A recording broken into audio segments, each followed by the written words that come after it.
Hey Pierce, we found another city in Galar that has a power spot. Would you consider moving your gym there?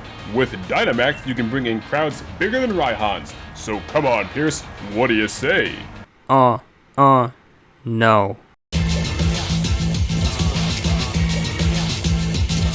Piers, the first Dark-type gym leader in the history of Pokemon. His gym is the only one in the Galar region to still practice traditional battles, since there is no power spot that would enable Dynamaxing.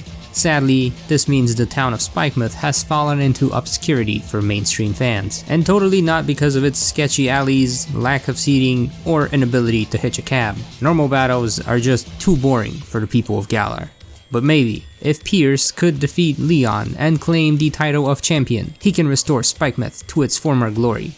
To find out if he has what it takes, I downscaled his team and took on the Galar Gym Challenge as the Singing Man himself.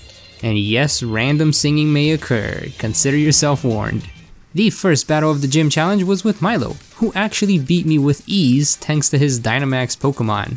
This served as a good reminder that I couldn't just brute force my way through these gyms like I did in previous runs, and since Piers doesn't Dynamax or even own a Dynamax band, I couldn't benefit from the extra health to bulk out Milo's attacks. As Piers tells Hop in the post-game, rushing in without a plan is just plain reckless. And oh boy does this man understand how problematic that is. So for my second attempt at fighting Milo, I'd have to fight less like Vasko and more like Piers. This meant I had to find a way to stall out Milo's Dynamax and debuff his Pokemon. I started out with a Focus Power to give me better odds of critical hits, and took down his first Pokemon with a couple of Acid Sprays. When the Eldegoss came out, I went straight for Bite Spam since its physical defense is much lower than its special, and also kinda hoping to flinch it. I kinda didn't realize the Dynamax Pokemon are immune to flinching. After barely surviving its Dynamax attacks, I finally shot off a smokescreen before being defeated. Everything came down to Zigzagoon, Pierce's starter Pokemon. Since Eldegoss was mostly a special attacker, I decided to spam Snarl, hoping to debuff it enough so that I could survive its hits. Lucky for me, both times he tried to use Round on me, he missed. But then the AI got smart and switched up to Magical Leaf, which would hit every single time. Good thing I've already had the triple debuff on this dude's special attacks. From there, I switched over to using Pin Missile and finished off the battle with a critical hit. Luck was on my side, and oh boy was I gonna need way more of it moving forward.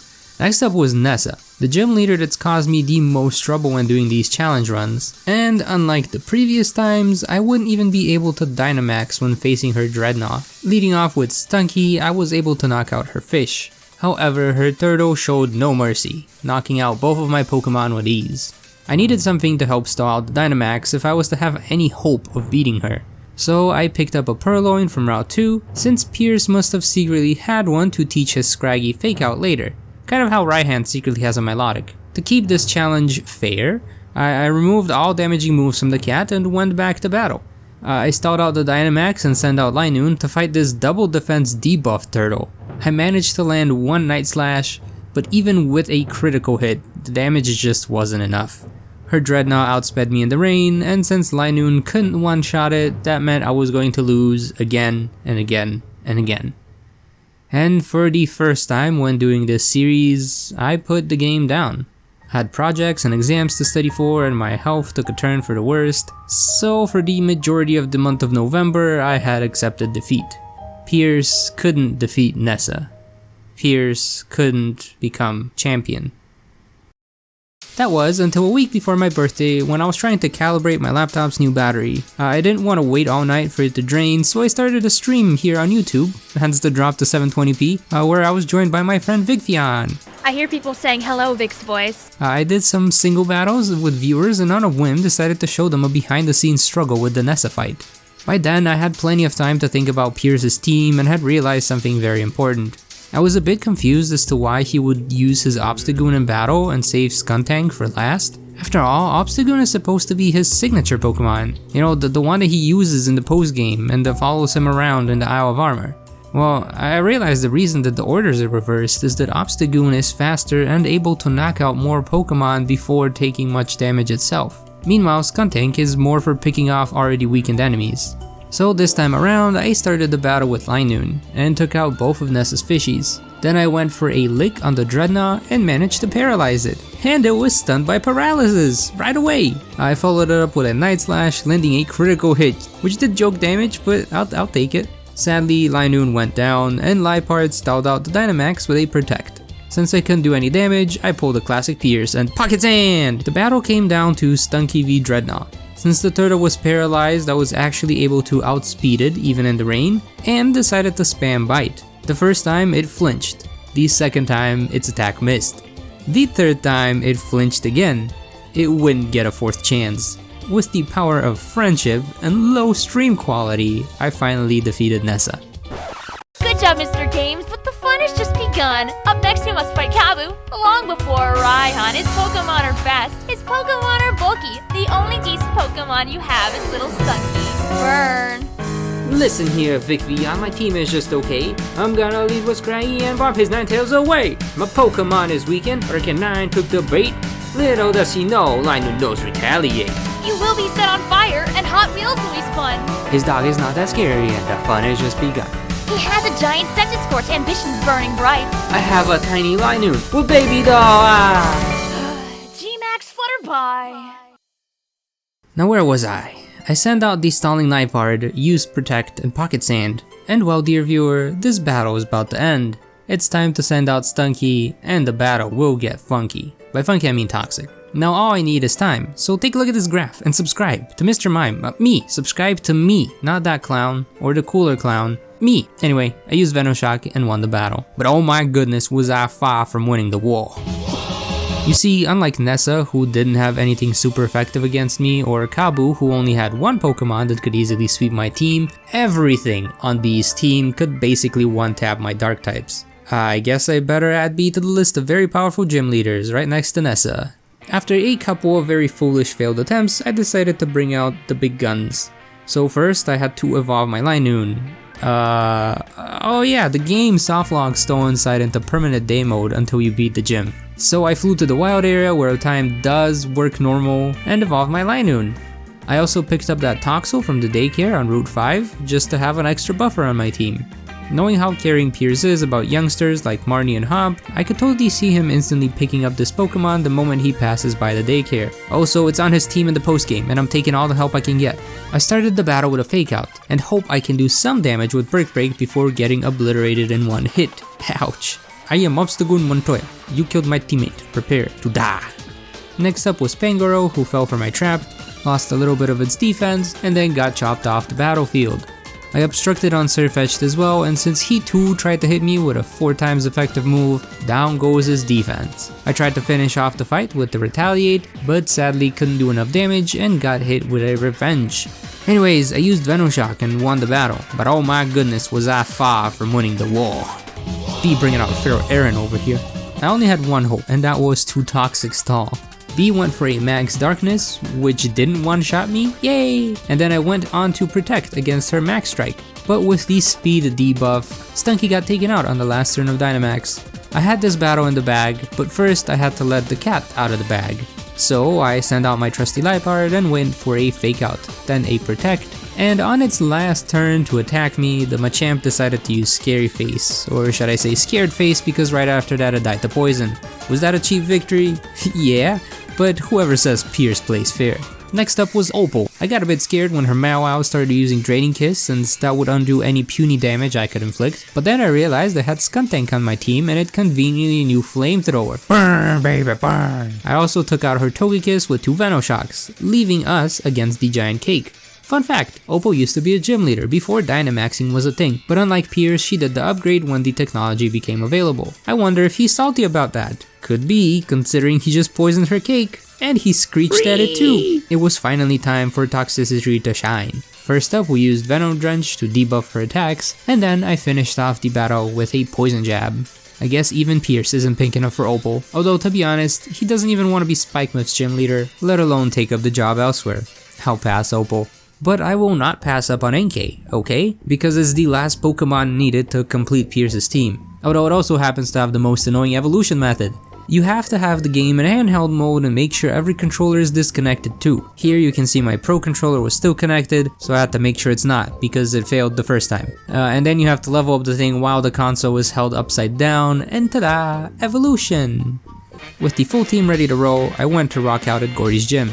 Scrafty still wasn't able to pack much of a punch, but Obstagoon was able to pick up the pace. The obstruct strategy I was using up until now wasn't going to work on Shuckle since it required physical contact to also decrease their defense stat, so I had to take the slow approach of getting hit then using counter. Piers' team is mostly physical attackers. Gordy has good physical walls, like Stonejourner, but just when I thought I couldn't do much to win, the AI acted up, and then used Wander Room, swapping everyone's defense stat with their special defense stat, and let me tell you, Stonejourner does not have a very good special defense. Trying to act all cool while in a corner, Gordy brings out his Dynamax. I send out Skuntank and once again went for the Toxic Stall strategy. I barely survived his attacks but managed to wait out the Dynamax. Technically, I should have been out of Pokemon right now, except I still had that Stall Leopard that I've been carrying around with me this entire run. I used one last Protect, won the battle, and put the kitty into the box. No more cheese. The only thing I've learned so far is that Piers can cheese all of these fights thanks to Toxic Stalling and Liepard. Otherwise, every single one of these gym leaders would have won. While Piers was away on the gym challenge, someone else had to take care of Spikemouth. And who better than his younger sister Marnie? The battle starts out with Scrafty versus Leopard. No more cheese, not even for Marnie. Marnie's Scrafty does outpunch mine, and for some reason I swapped it to Skuntank of all Pokemon. Going back to those toxic stalling routes, I poisoned the Scrafty and started attacking with Venoshock. Up next is Morpeko, who I also poisoned. What was I thinking? Poor thing didn't stand a chance. Last on her team was a Toxicroak. I guess picking a poison type that has nothing to do with your usual team runs in the family. But after one Screech, multiple Swaggers, and a Sucker Punch, the frog goes down in an instant. From here, we'll fast forward all the way to the Champion Cup where Piers fights Raihan in single battles. Torkoal instantly heats up the battle, but I have a thing or two to say. Pocket Sand! I guess he was already bored with my slide strategies because he instantly went for a yawn.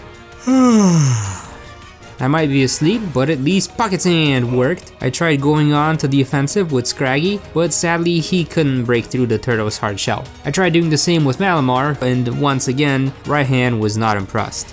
And of course, he had to use his full heal on the Torkoal. Things weren't looking too hot for Piers. Eventually I landed a crit hit and finally took down the turtle, only to end up facing an even stronger turtle. Malamar was powerless against the shell traps. Good thing the Turtonator's health was already low, so Obstagoon easily finished off the fight.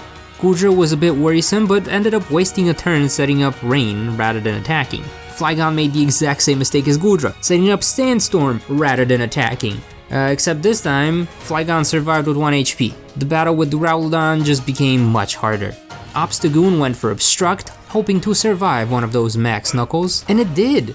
It wasn't going to survive another, so I dropped my one-time use potion and by some miracle lived with 8 HP, and the Sandstorm stopped. This meant that Obstagoon successfully stalled out the Dynamax. I knew that Duraludon had low special defense from my right-hand run, so I went for a Snarl, and it actually did quite a lot of damage. Skuntank survived a triple attack boosted Iron Head and landed one more Snarl, winning the battle. This tells me that if Story Piers played his cards right, he actually could have won against Raihan. No Toxicity or Liepard needed. If anything, this explains why Raihan later compliments Piers on their battle. I think he finally realized how strong Piers can be, even without Dynamaxing. But is he strong enough to beat Leon? Pocket Sand! And 2 paybacks to knock out Aegislash. No dig spam needed this time, unlike with Marnie's attempt. Obstagoon gets poisoned but managed to take out the frog. We obstruct Haxus's outrage but couldn't outspeed and got knocked out the second turn. Skuntank finishes off the fight with a Sucker Punch. Malamar has to finish off Cinderace, and by some miracle survived a Shadow Ball from Dragapult, except Leon's Pokemon survived with just 1 HP. Toxtricity had to come in clutch, finishing off the Dragapult and facing off Leon's Charizard. Sadly, Leon's Charizard is both faster, stronger, and bulkier than our spunky little Toxicity, meaning Leon would win the fight, even when I could stall out the Dynamax. So could Piers beat Leon, become champion, and restore Spikemouth to its former glory? No. Unless... Every time I interacted with Piers, I got the impression that he was only a gym leader out of a sense of responsibility. At heart, he cares deeply about the citizens of Spikemuth and his little sister, but not so much about being a strong trainer. He just wants to sing, or maybe he doesn't see himself as a strong trainer and simply never put in enough effort to achieve that. Even in the postgame, we can see him being super meek when getting complimented on his battle prowess. And when helping others, Piers would rather resort to using his voice than using his Pokemon to fight.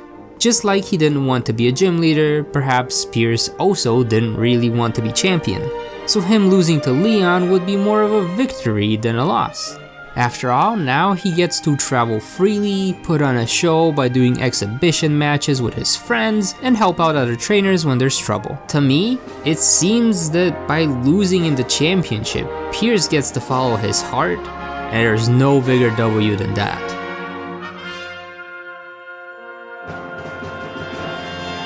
If you've enjoyed this video, don't forget to subscribe and perhaps check out some of the other videos I've made asking if other characters from this game could become champion.